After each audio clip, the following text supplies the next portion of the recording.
buenos días. Estamos en Crónica Digital, analizando la semana política. Hay muchas cosas que han ocurrido en el transcurso de estos días. Por cierto,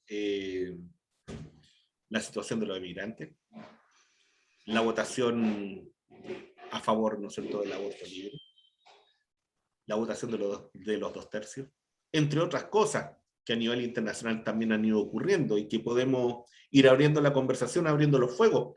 Por lo pronto, saludarte, Juan Andrés, periodista, integrante de la Comisión Política del Partido Comunista, y consultarte, bueno, ¿qué piensa el Partido Comunista sobre la situación de la migración como problema político, ¿no? ¿Y cómo lo ven ustedes acá en Chile, ese proceso? Bueno, Omar, buenos días, un gusto de verte y conversar.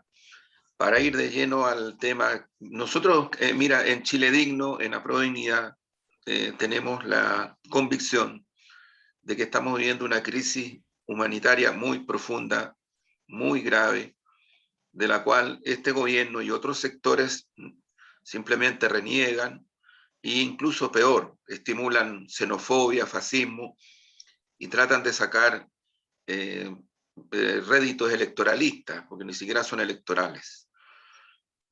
Estamos en este momento frente a una situación de crisis humanitaria muy profunda, Omar, que yo me atrevería a decir que es planetaria, porque no hay día en que no haya imágenes que conmueven, que impactan en todo el planeta, de situaciones que ocurren en el Cuerno de África, en el Oriente Medio, en el Asia-Pacífico, en las fronteras europeas, qué decir en Estados Unidos, México, en Centroamérica, en nuestra propia región. En fin, no hay lugar del mundo donde no se estén produciendo situaciones que hay que señalarlas como son crisis humanitarias, porque son millones de personas que se trasladan o intentan trasladarse de un lugar a otro, producto de guerras, de intervenciones militares, por ejemplo, en el caso del Oriente Medio y en el caso del Cuerno de África,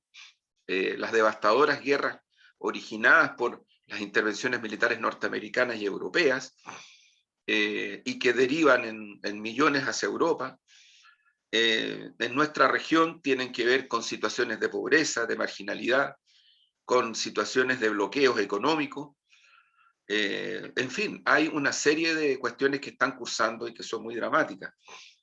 Entonces, lo primero que hay que asumir es que se trata de una crisis humanitaria de esta magnitud. Mira, es tan profundo esto que en la reunión reciente de CELAC en México, en donde el líder de México, el presidente de México, además presidente pro tempore de CELAC, López Obrador, habló de este tema y hay acuerdos muy concretos en CELAC respecto de esto.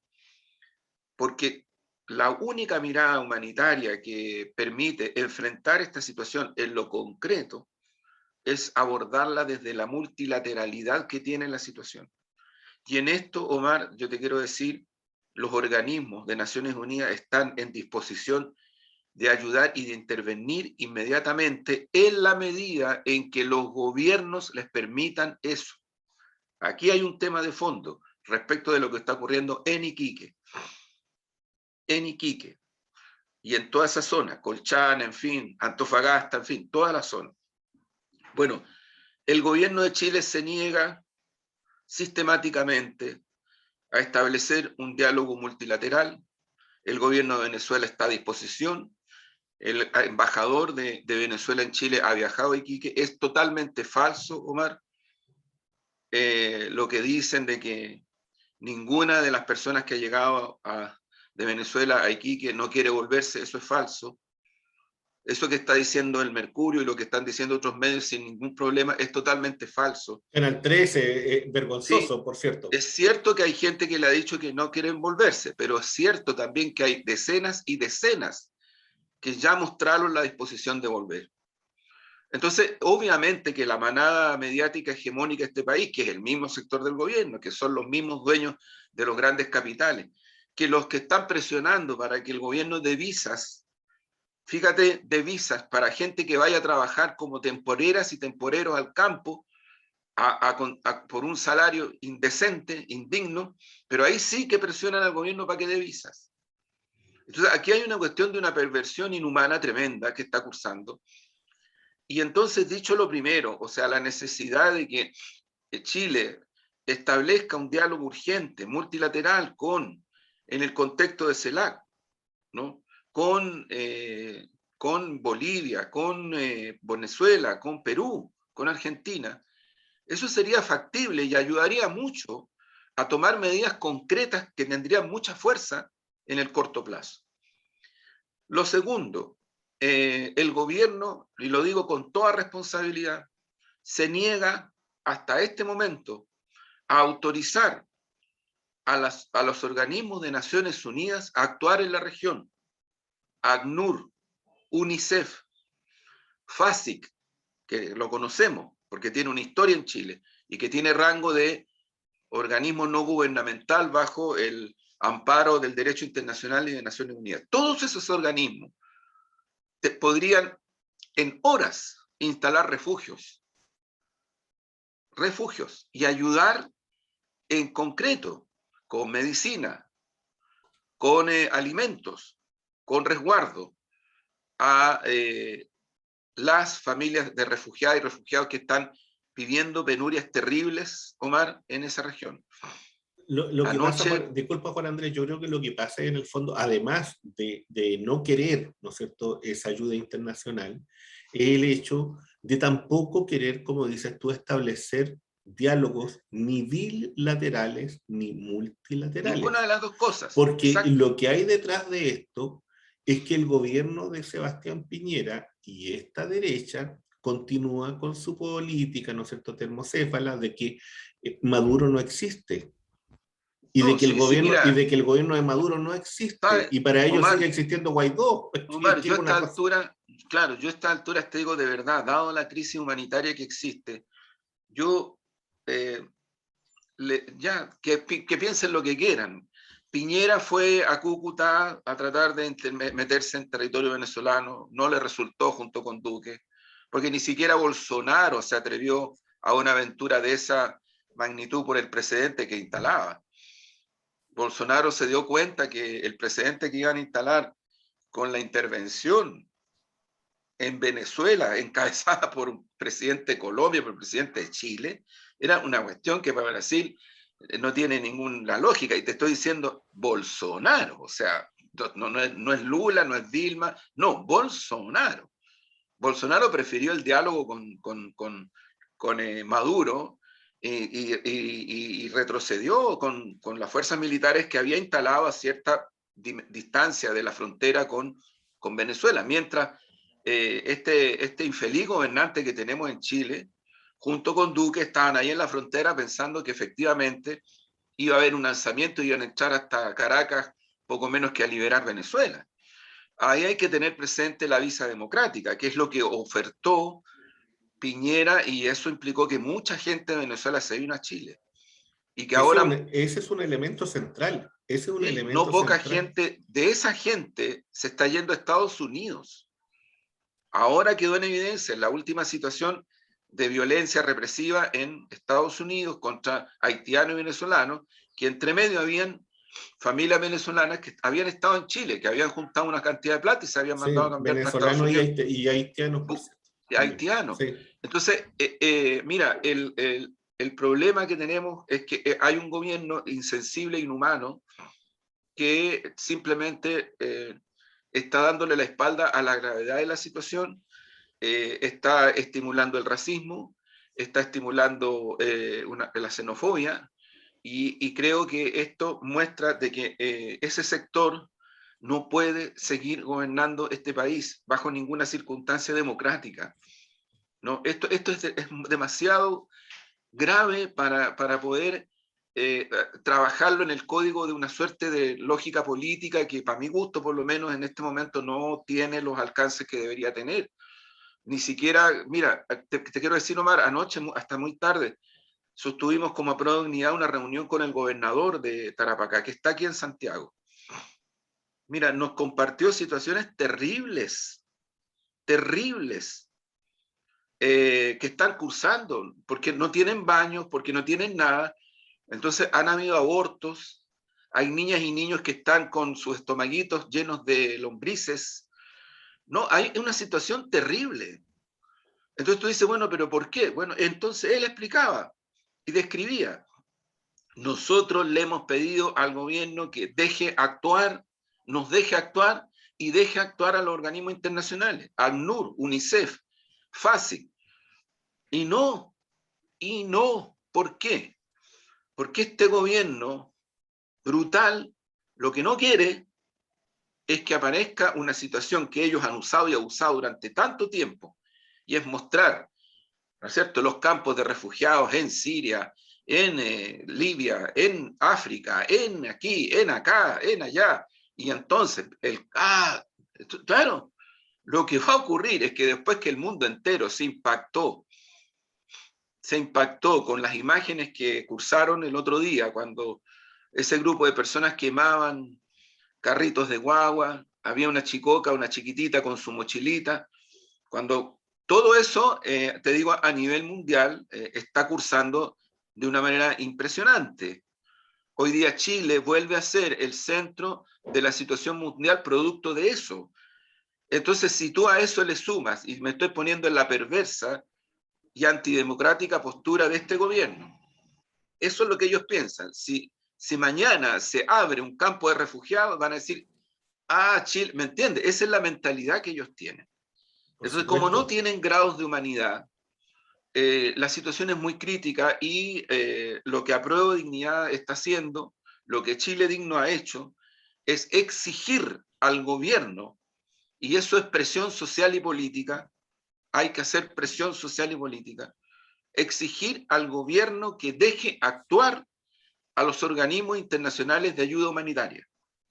Yo te vuelvo a repetir, son organismos concretos que tienen los recursos y que están en condiciones de operar. Pero además, Omar, ¿cómo no va a ser posible que en esa zona donde hay una división del ejército no se pueda instalar de emergencia un refugio o un campamento hospitalario? Eso depende de la orden que dé el gobierno y no lo ha hecho. Ni siquiera han puesto letrinas, porque cuando uno hace el servicio militar, o cuando han habido terremotos, o cuando han habido estas caídas de agua en el desierto, en los años pasados, Sí. ¿no es cierto? Y se moviliza al ejército, las Fuerzas Armadas, y se instalan estos campamentos que están hechos para situaciones de guerra, pero que se pueden utilizar en tiempos de paz. Hay incluso letrinas, baños que tienen las características para ser usados en esas circunstancias. Ni Sí. siquiera eso, ni Yo creo, siquiera eso. sí, y yo creo que eso también tiene que ver con otro elemento. Fíjate que yo tengo la impresión de que tampoco quieren que exista un control real, no solamente del número de migrantes, sino que de quiénes entran y de cómo ingresan. Y eso también es grave, eso también es complicado, porque en definitiva también genera situaciones que son bien complejas dentro de la ciudadanía. Y eso también te abre el camino, ¿no es cierto?, a la xenofobia, y te abre un camino a ingresar un tema que es muy, muy peligroso en las sociedades. Y en donde, claro, hay algunos sectores que salen, entre comillas, ganadores. Evidentemente que un ciudadano como Kast, frente a eso se ve favorecido en la medida que en el centro de la discusión está el tema, ¿no es cierto?, de ingresos ilegales o de ingresos que no son controlados, o de personas, ¿no es cierto?, que no sabemos quiénes son, o de lo que sea, por tanto de un peligro externo. Y Claro, lo que esa pasa, discursividad Omar, se favorece, ¿no? claro, lo que ocurre es que la historia concreta de Chile, de los últimos procesos migratorios, y que tienen mucho que ver con los gobiernos de la concertación, y el primero de Piñera y el segundo de Piñera, y también el de la nueva mayoría. Por cierto, sí. No busquemos aquí sacarnos los pillos porque no corresponde, además porque es irreal. O sea, tú te recuerdas cuando llegaban aviones completos de ciudadanas y ciudadanos de Haití. Sí, todos los días. y hay que recordar que también eso tiene que Llegaban ver, miles y sí, miles. pues, y Juan Andrés recuerda que eso también tiene que ver con que al ejército chileno se le entrega, ¿no es cierto?, el control militar, ¿no es cierto?, en Haití, a un país pequeñito que no tenemos por dónde, y sin embargo se nos entrega un control que no se le cedió a Brasil. Bueno, lo que ocurre, mira, por eso, lo que ocurre es que quienes tienen la mirada corta, inhumana, de mi punto de vista, cortoplacista, eh, no vamos a poder enfrentar la situación de fondo. Y la situación de fondo, te insisto, implica con urgencia instalar un espacio. Yo creo que ya cuando uno habla de mesas de diálogo está tan desprestigiado todo que, no sé, un espacio en donde se puedan instalar los países que están involucrados en esta situación para tomar medidas de conjunto. Y yo doy fe que el gobierno de Venezuela, el gobierno de Argentina, el gobierno de Bolivia y ahora el gobierno de Perú están en disposición de aquello. El gobierno de Colombia no, y el gobierno de Chile tampoco. Y Eso eso hay es, que decirlo y reiterarlo y eso es. plantearlo. ¿Por qué? Porque en estos países, tanto en Colombia como en Chile, esta manada hegemónica mediática que actúa con una direccionalidad de bastante sintonía con estos gobiernos, no dan información veraz respecto de lo que está ocurriendo y de las disposiciones que hay. Entonces es re fácil que toda la situación que está ocurriendo en Chile, para estos sectores, porque no es para la mayoría del país, la causa de todo, como dice Kast, como dice Piñera, está en Venezuela. Es súper Exactamente, simple la situación. exactamente. Es súper simple, lo hace también Colombia. Mira, Colombia, Omar, hace mucho tiempo que tiene una situación de estallidos migratorios, no ahora, hace Tremendo, mucho hace tiempo, mucho tiempo. de los conflictos internos. Si prácticamente en la década pasada y la anterior, estamos hablando de 20 años y más, Uh-huh. recién, o sea, en todo ese tiempo, la mitad del territorio colombiano estaba en conflicto militar, involucraba a los paramilitares, a los narcotraficantes. En ese mismo territorio operaban las Fuerzas Armadas Revolucionarias de Colombia, Por en supuesto. fin, el ELN, en fin. Es decir, hay una situación que en el caso de Colombia implicó que decenas de miles, centenares de miles de colombianas y colombianos se trasladaron a distintos países, pero ahí en Chile no se dice nada. Si aquí se focaliza en Haití y en Venezuela especialmente, pero no se dice nada respecto de Colombia. Y no se dice nada respecto de la cantidad de centenares de miles de personas que desde Colombia se van a Brasil, se van a Estados Unidos, se van a México, se vienen a Chile, se van a Venezuela. Por supuesto. No se dice absolutamente nada. Entonces, cuando tú le quieres dar una dimensión mezquina, egoísta, inhumana al problema, evidentemente que tomas la posición que tiene Kast o que tiene el propio Piñera.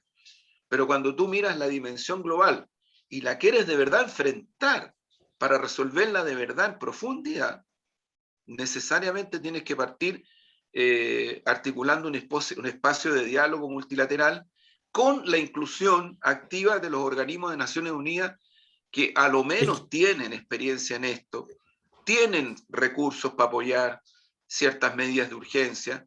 En fin, o sea, yo te Sí, digo, no es que no haya posibilidades de enfrentar la yo creo situación. que es una situación tan de contrapelo, porque cuando tú ves que los medios de comunicación, pero no solamente los medios de comunicación, sino que personas que tienen algún cargo oficial, hablan de el encargado de Venezuela y no hablan del embajador en Chile de la República Bolivariana de Venezuela, estamos en un problema serio. Estamos en un Serio, problema de serio, Estado que es muy serio. serio. Cuando resulta que se están realizando conversaciones entre la oposición venezolana y el gobierno en México, cuando hay avances, cuando hay una serie de situaciones y reconocimiento, cuando el gobierno de España ya reconoce nuevamente al gobierno de Nicolás Maduro y por tanto deja de lado su política anterior con Juan Guaidó.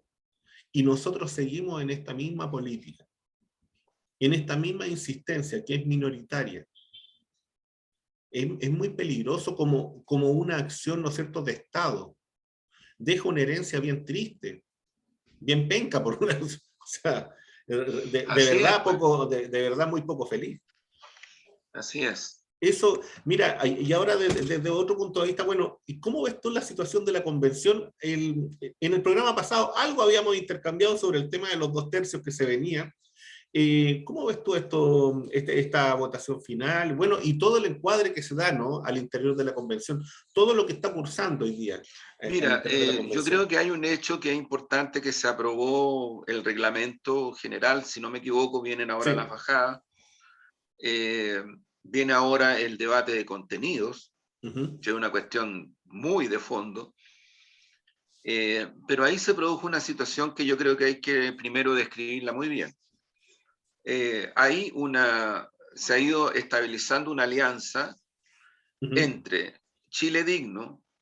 Chile Digno es el Partido Comunista, son los regionalistas verdes. Ujú. Estamos hablando de la convención, que Sí, tampoco es una bancada tan grande en la convención, no claro. supera los 10, es menos incluso de 10, pero Ujú. es una bancada que tiene una posición política, una posición valórica, ética, que además, yo diría, empata con la lógica de una nueva constitución y un procedimiento para llegar a esa nueva constitución de manera soberana. Ese sector, Chile Digno, tiene una alianza cada vez más férrea con las representaciones de los primeros pueblos, de los distintos primeros pueblos, Ujú. ¿no? Tiene también una alianza con lo que se denomina movimientos sociales constituyentes, Claro. que Lo que eran también tiene, anteriormente, en el fondo, la lista del no, pueblo, todo no, eso. no, no, no, no, ¿Otro? ¿Es otro es sector? otro sector, sí. Y también con lo que era la lista del pueblo, que son alrededor de 15 constituyentes que Ujú. ahora se llama pueblo constituyente. Pueblo constituyente. Ya, todo Ujú. este sector, Omar, ha ido construyendo un paradigma común, por decirlo así, Ujú. y es un sector que además tiene mucha sintonía en el terreno de lo que debería ser la propuesta de futura constitución. Ese sector hizo una presentación para que se destituyera los 2/3 y se abriera la posibilidad a que se extendiera la forma soberana de definir los quórums. Lamentablemente, hay que decirlo, y hay que decirlo explícitamente, esta propuesta fue rechazada por la derecha, fue rechazada por el Partido Socialista, por el representante de la democracia cristiana que está ahí, por algunos independientes que son más bien de la concertación, y por, si no me equivoco, una parte muy importante de la bancada del Frente Amplio. Ujú. Y se mantuvieron los 2/3. Esto, por cierto, nosotros no lo compartimos, porque creemos que los 2/3 es una cuestión no democrática, así de concreto, y que además viene y tiene su historia. Es un elemento que la constitución pinochetista instaló como una especie de casus belli para efecto de construir consensos a la manera de que cómo lo vio la dictadura. Y luego en el acuerdo nacional que nosotros no firmamos y que muchos no firmaron porque no tuvo nada que ver con eso, ahí estaban los partidos de la concertación, estaba la derecha y estaba el Frente Amplio, pero no estaban los movimientos sociales, no había nada, no hubo consulta al pueblo tampoco. Ahí también quedó instalado el tema de los 2/3. Entonces, lamentablemente, esta propuesta que hicieron todos estos otros sectores, repito, Chile Digno, Primeros Pueblos, Movimientos Sociales Constituyentes, Pueblo Constituyente, que es una cantidad significativa, estamos hablando de decenas y decenas de constituyentes, fue rechazada por esta otra correlación. Frente Amplio, eh, concertación, derecha. Y y eso es lo que ocurrió. Ahora, también se aprobó, y este es un dato también importante, los plebiscitos dirimentes, que es una forma concreta que también este sector, Chile Digno, Pueblo Constituyente, Movimientos Sociales, Primeros Pueblos, presentaron para que en situaciones importantes, significativas, en fin, se apele al plebiscito dirimente. Y ahí en este caso el Frente Amplio votó a favor de esta propuesta, de la existencia de plebiscitos dirimentes. Eso es lo que ocurrió en los últimos días, en las últimas horas, yo creo que tiene de dulce y a gras. Creo que obviamente lo democrática y soberanamente deseable era que se hubiera echado abajo finalmente el tema de los 2/3. Pero queda esto otro, y ahora viene el debate de los contenidos de la nueva Constitución, que es un tema de mucha relevancia para efectos de lo que viene para adelante. Y desde el Yo lo punto que de creo, vista, Omar, disculpa Juan Andrés, desde el punto de sí, vista de la articulación interna, mirándolo desde la estructura de poder, como pensando en quienes ven este programa o lo pueden escuchar, aquí se da una situación que es bien particular, y pensando en que en la convención se da un imaginario de lo que pudiera venir, ¿no? Como nuevas formas de estructuras políticas y nuevas formas de articulación. Yo veo ahí, por ejemplo, por una parte, como bien tú dices, al Partido Comunista y a otros sectores de izquierda, movimientos sociales, ¿no es cierto?, ligados a movimientos, llamémoslo así, de corte indigenista, por llamarlo de algún modo, o de pueblo originario. Por otro lado, veo a un centro político, a una centro izquierda, ¿cierto?, que podría ser el Partido Socialista con Frente Amplio, y veo a la derecha en dos brazos, ¿no? Una derecha muy dura, muy opositora, tratando de hacer zancadilla, y otra derecha, ¿no es cierto?, que está tratando de dialogar y de ver cómo lograr también sus cosas. Ese es más o menos el escenario que se vive y que se ve en la convención. Y cómo ese escenario también, de una u otra forma, se está trasluciendo en las propias elecciones. Esta situación, ¿no es cierto?, entre Kast y Sichel, ¿cierto?, en donde pareciera ser que Kast va creciendo, no sabemos hasta cuándo, ni qué es lo que puede significar eso en términos políticos. Por otro lado, ¿no es cierto?, la izquierda con otras dimensiones, bueno, con Boris y con otras expresiones ahí, pero que en definitiva, a la hora de la construcción mayoritaria, de la construcción de gobierno, también hay que ver cómo eso se cristaliza, ¿no?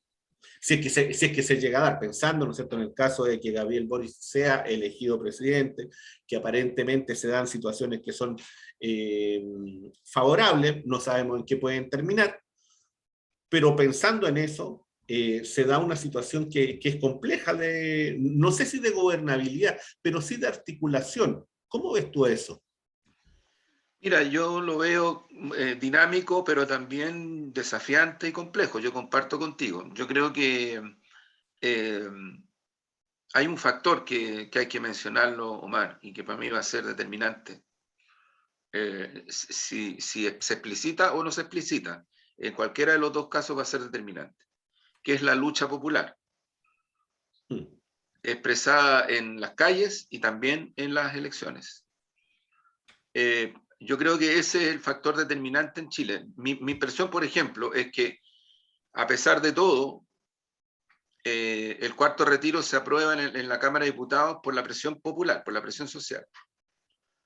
Y varios parlamentarias y parlamentarios de derecha reconocen que votaron a favor del cuarto retiro por la presión que recibían de sus votantes en sus distritos. ¿Y en el Senado Lo cómo lo ves? dijeron.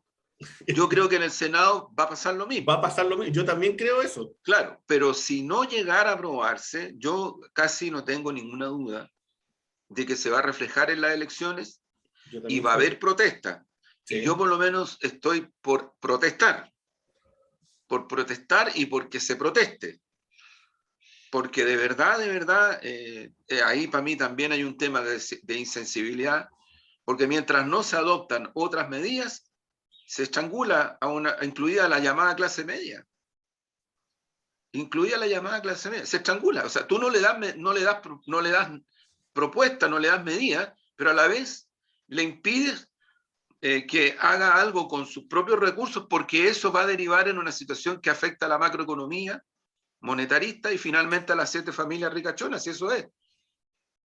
Eso es, si para qué vienen con cuentos, si meten miedo con la inflación, meten miedo con un montón de cosas, pero la verdad es lo que están haciendo es defender el negocio de la AFP y defender el negocio de las 7 familias que están detrás de una buena cantidad de AFP. Entonces, yo creo que eso la ciudadanía se da perfectamente cuenta. No tienen para qué ir a explicarles si la gente no es tonta, si la gente está viviendo las situaciones. Entonces, digo esto porque creo que con lo de la convención puede pasar también. O sea, a mí me parece que la ciudadanía está muy atenta a lo que está ocurriendo en la convención, y si se va percatando de que la cosa va para otro lado, va a presionar. Pero también puede pasar otra cosa, Omar. ¿Por qué? Porque el instrumento político, los sujetos políticos en este país están desde el campo popular bastante todavía fragmentados, hay bastante todavía falta de hegemonía democrática en lo político. Esos sujetos políticos, donde tú los quieras ubicar, no tienen todavía la condición como para poder empujar un carro popular grande, amplio, diverso, nacional, cultural, que pueda generar una sinergia hacia una dimensión de transformaciones fuerte y grande, si es que el desencanto social, por ejemplo, se expresa en lo que aparece hoy día dentro de los estudios cualitativos, más que las encuestas truchas, una cierta distancia no menor de una parte importante de ciudadanía que no está dispuesta a votar y que sí votó para el plebiscito.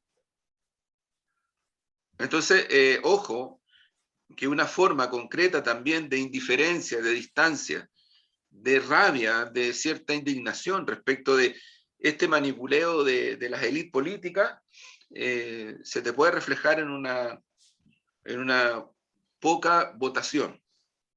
Y la poca votación y la poca participación electoral en este escenario favorece a la derecha. Porque la derecha fideliza perfectamente su Disculpa, Juan votación. Andrés, y en esto tuve una relación, o a lo mejor, porque a uno lo pueden acusar de teoría de las conspiraciones y todo este tipo de cosas Sí, que claro. surgen, ¿no? En esto que estuvimos conversando sobre el tema migratorio y cómo ha manejado el gobierno el tema migratorio, con esta llegada intempestiva de Poblete, del comandante Emilio, Sí, así, no. ¿cómo es todo eso? Porque No, yo creo, Omar, que aquí, es como, no, aquí ¿ah? no es casual. Yo creo que aquí hay un diseño. Piñera no es primera vez que usa y abusa del tema migratorio y de otras cosas para efecto electoral. Lo hizo también Bueno, Chilezuela, ¿no? Recordemos, Chile, lo por hizo, y cierto. lo hizo también en su primera campaña. También Sí.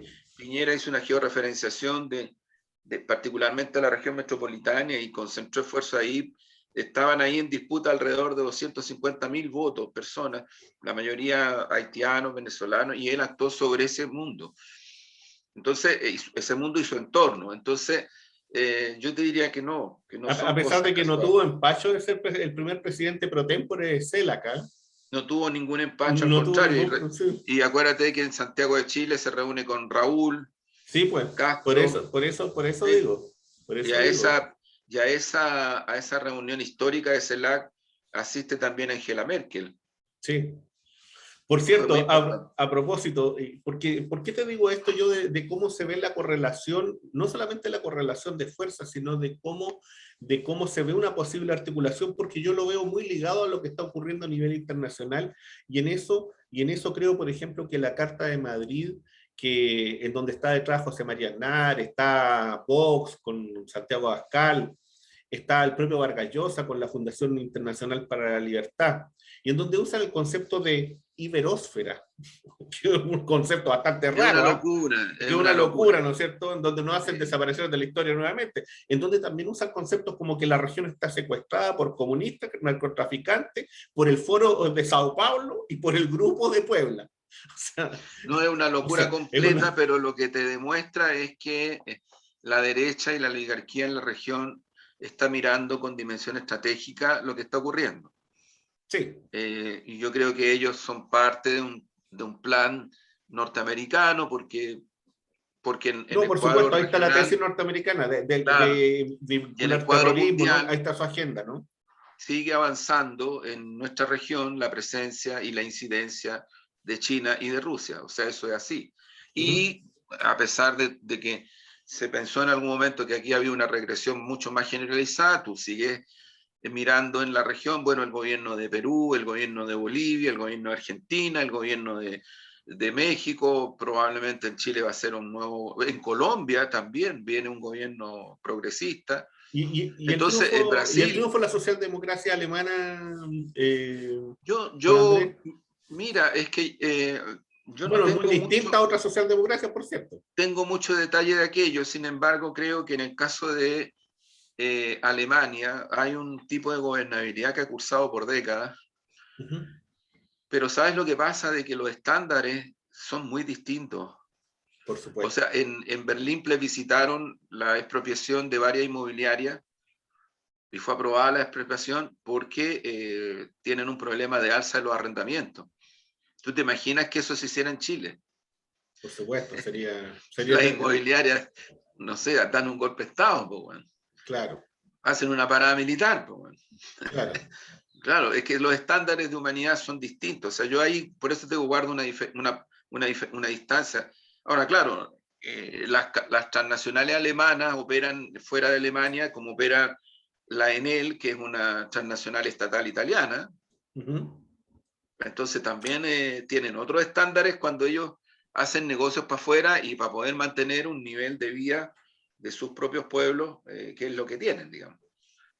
Pero podremos dejarlo para un futuro tema, para que Sí, podamos escuchar la poesía que sí, tanto pues enaltece, a propósito de toda esta tanto situación, ¿no es enaltece cierto? el De estas espíritu. cartas de Madrid, a propósito de Así una es, serie de situaciones que hablan de esta colonialidad que es brutal y que sí, además es muy triste que haya ciudadanos chilenos que firmen ese tipo de cosas, que es así espantosa. es, Por espantosa, cierto, por cierto. así Entonces es. hay un texto que se llama Genocidio y que parte con una cita de Eduardo Galeano, de las Venas Abiertas de América Latina. Dice, muchos indígenas de la Dominicana se anticipaban al destino impuesto por sus nuevos opresores blancos, mataban a sus hijos y se suicidaban en masa. El cronista oficial Fernández de Oviedo interpretaba así, a mediados del siglo XVI, el holocausto de los santillanos.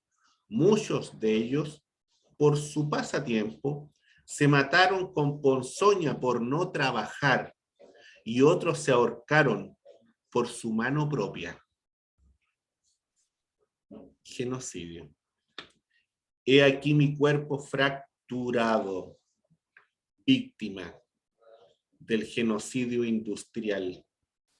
Prefiero el fuego a la fibra invisible de la muerte, al itinerario de camas desinfectadas bajo el museo colonizado de los secuestradores de tantas memorias. Mi nombre es Eduardo Miño Pérez, carné de identidad 6.449.449, raya K, de Santiago, militante del Partido Comunista, y soy miembro de la Asociación Chilena de Víctimas del Asbesto. Así comenzaba su carta pública, difundida antes de quemarse a lo onzo, frente a la Moneda, el 1 de diciembre del año 2001. Son algo más que 30 años y algo más que 30 pesos. Tremendo, Omar, tremendo. Bueno, Para la terminamos reflexión, así, sí, para la sí, reflexión profunda, necesaria. terminamos así, Así terminamos es. así. Muy bien, Omar. Bueno, un abrazo, Juan Andrés, que Un estés muy bien. abrazo. Que esté Cuídate. muy bien. Chao, chao. Chao. Un Chao, chao abrazo. a todos. Chao.